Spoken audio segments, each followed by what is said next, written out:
तमाम चीज़ें जो है ये इकॉनमी की जो बुरी हालत है जो कि इसी इमरान खान नियाजी की हुई है।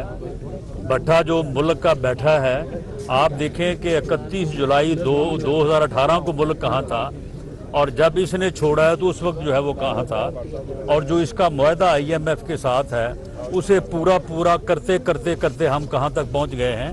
तो इंशाअल्लाह ताला वो हालात भी ठीक होंगे, पैसे भी होंगे। जो इन्होंने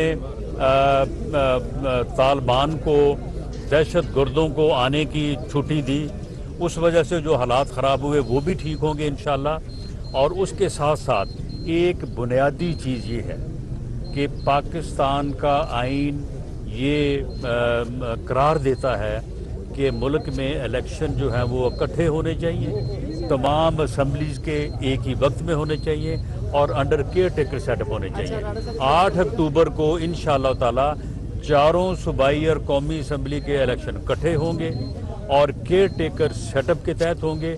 अगर इसके बगैर ये 2 असम्बलियों के अब और 3 के बाद में होते हैं, उन इलेक्शन के रिजल्ट्स को कोई तस्लीम नहीं करेगा। वो इलेक्शन इस मुल्क में अफरा तफरी लेके आएंगे, वो इस मुल्क में अनारकी लेके आएंगे। यही इस फितने का एजेंडा है। इस फितने के अड्डे को पूरा करने के लिए ये इलेक्शन जो है इस तरह से नहीं होने चाहिए। इलेक्शन जो है वो 8 अक्टूबर को इकट्ठे होने चाहिए।